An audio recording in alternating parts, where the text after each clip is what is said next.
नमस्कार दोस्तों। क्या आपके अच्छे इरादों का भी गलत मतलब निकाला जाता है?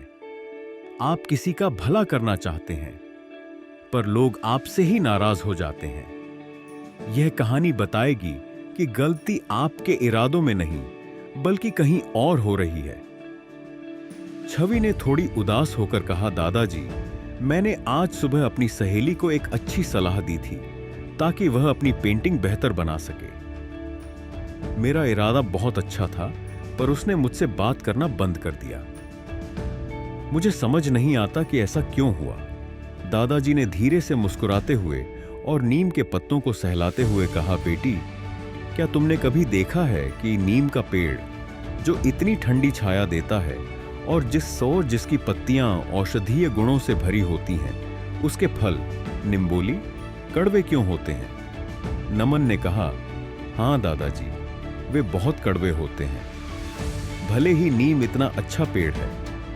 दादाजी ने कहा, बिल्कुल सही। और कभी कभी हमारी भावनाएं और हमारे कर्म नीम के पेड़ की तरह अच्छे होते हैं, पर अगर हमारी वाणी उस निम्बोली की तरह कड़वी हो तो वह सारा प्रभाव खत्म कर देती है। तुम्हारी इसी उलझन पर मुझे एक बहुत पुरानी कहानी याद आ गई। यह कहानी है रत्नपुर राज्य की और वहां के एक ऋषि की। बच्चे उत्सुकता से दादाजी की ओर देखने लगते हैं। दादाजी अपनी आंखों में एक पुरानी चमक के साथ कहानी सुनाना शुरू करते हैं। बहुत समय पहले रत्नपुर नाम का एक अत्यंत सुंदर और समृद्ध राज्य था।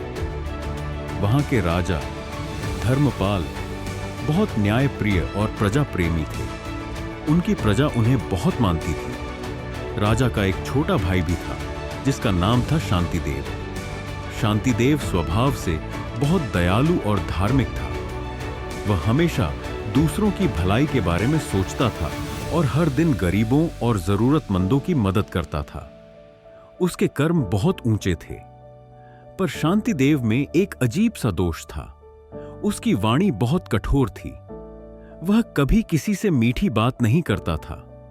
जब वह किसी को सलाह देता तो उसके शब्द तीखे और चुभने वाले होते थे, भले ही उसकी भावना भलाई की ही क्यों ना हो।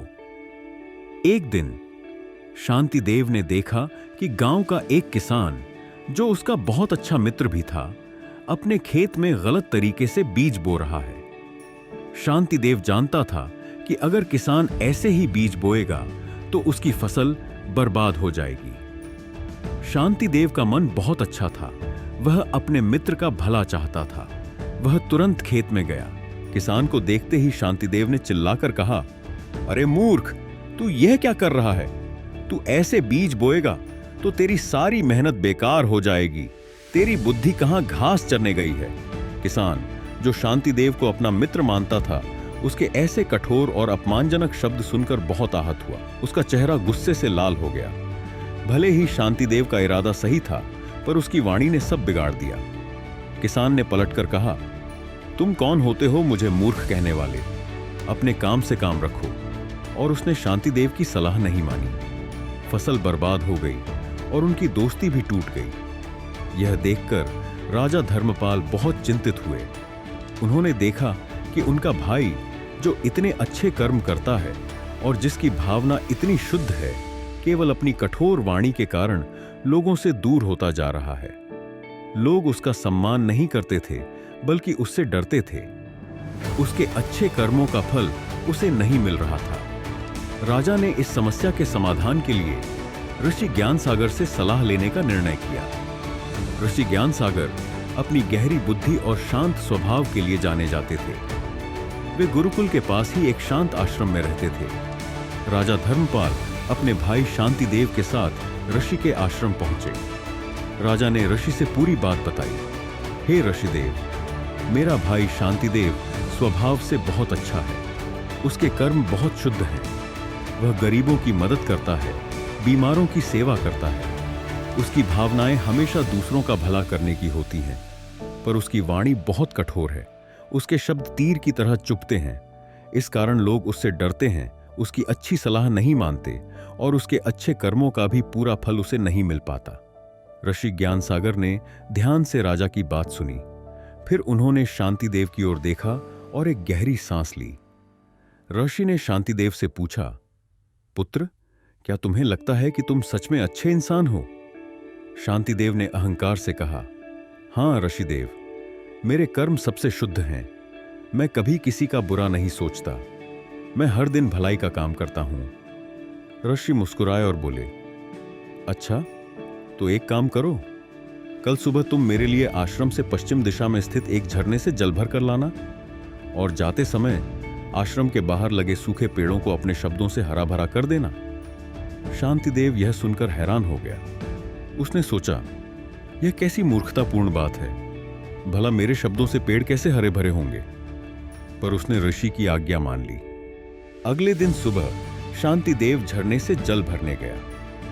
लौटते समय उसने आश्रम के बाहर लगे सूखे पेड़ों को देखा। उसे ऋषि की बात याद आई। उसने गुस्से में कहा, अरे सूखे पेड़ों, हरे भरे हो जाओ। पर कुछ नहीं हुआ। उसने कई बार कठोर शब्दों में वही बात दोहराई, पर पेड़ वैसे के वैसे ही रहे। वह चिढ़कर आश्रम लौट आया। वह जल का कलश ऋषि को देते हुए बोला, ऋषिदेव, आपने तो मेरा मजाक बनाया। मेरे शब्दों से पेड़ हरे भरे कैसे हो सकते हैं? ऋषि ज्ञान सागर ने मुस्कुराते हुए कहा, पुत्र, ठीक कहा तुमने। तुम्हारे शब्दों से पेड़ हरे भरे नहीं हो सकते। पर क्या तुमने कभी सोचा कि अगर तुम्हारे शब्द पेड़ को हरा भरा नहीं कर सकते, तो वे इंसान के दिल को हरा भरा कैसे करेंगे? अगर तुम्हारे शब्द सूखे पेड़ को भी जीवन नहीं दे सकते, तो वे इंसान के मन में आशा और प्रेम कैसे भरेंगे? ऋषि ने आगे कहा, आपकी भावना और आपका कर्म कितने भी अच्छे हों, यदि आपकी वाणी में दोष है, तो आपकी भावना और कर्म का परिणाम भी उत्तम नहीं होगा। तुम्हारी भावनाएं और कर्म आश्रम से लाए इस पवित्र जल की तरह शुद्ध हैं, पर तुम्हारी वाणी यूं सूखे पेड़ों की तरह है, जो उस पवित्र जल को भी ग्रहण नहीं कर पाती। इंसान का मन भी वैसा ही है। उन्होंने शांतिदेव के कंधे पर हाथ रखा और बोले, पुत्र, गंगा जल को भी अगर कड़वे पात्र में भरकर परोसा जाए तो लोग उसे अमृत नहीं समझेंगे। तुम्हारी वाणी वह पात्र है। तुम्हारे अच्छे कर्म उस जल की तरह हैं। अगर पात्र कड़वा होगा तो जल की शुद्धता भी लोगों तक नहीं पहुंचेगी। ऋषि ने उसे एक और श्लोक सिखाया, सत्यम ब्रूयात प्रियम ब्रूयात, न ब्रूयात सत्यम प्रियम। अर्थात सच बोलो, प्रिय बोलो, पर ऐसा सच मत बोलो जो अप्रिय हो। ऋषि ने कहा, अपनी भावना और कर्म के साथ साथ अपनी वाणी को भी अच्छा बनाओ। प्रेम से बोले गए शब्द ही अमृत की तरह होते हैं, जो दिलों को जोड़ते हैं। जितना तुम अपनी वाणी को मधुर बनाओगे, उतना ही तुम्हारे कर्मों का फल भी बढ़ता जाएगा। आज नहीं तो कल लोग तुम्हारी अच्छाई को पूरी तरह स्वीकार करेंगे। उस दिन से शांतिदेव ने ऋषि की बात गांठ बांध ली। उसने अपनी वाणी पर काम करना शुरू किया। वह हर शब्द बोलने से पहले सोचता। उसने अपने मित्र किसान से क्षमा मांगी और अपनी मधुर वाणी से उसकी सलाह दी। धीरे धीरे लोगों ने उसे फिर से पसंद करना शुरू कर दिया। उसके अच्छे कर्मों का परिणाम अब पूरी तरह से दिखाई देने लगा।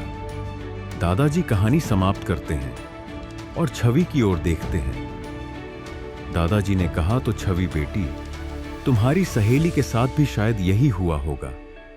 तुम्हारी भावना अच्छी थी, तुम्हारा कर्म सलाह देना भी अच्छा था, पर शायद तुम्हारे शब्दों में थोड़ी कड़वाहट आ गई होगी। याद रखना, हमें अपनी वाणी को भी वैसे ही साफ करना होता है जैसे हम अपने हाथों से अच्छे कर्म करते हैं, क्योंकि आपकी भावना और आपका कर्म कितने भी अच्छे हों, यदि आपकी वाणी में दोष है तो आपकी भावना और कर्म का परिणाम भी उत्तम नहीं होगा। अपनी भावना और कर्म के साथ साथ अपनी वाणी को भी अच्छा बनाओ। प्रेम से बोले गए शब्द ही दिल जीतते हैं। और बेटा नमन, यही ज्ञान हमारे वेदों में हजारों साल पहले ही दे दिया गया है।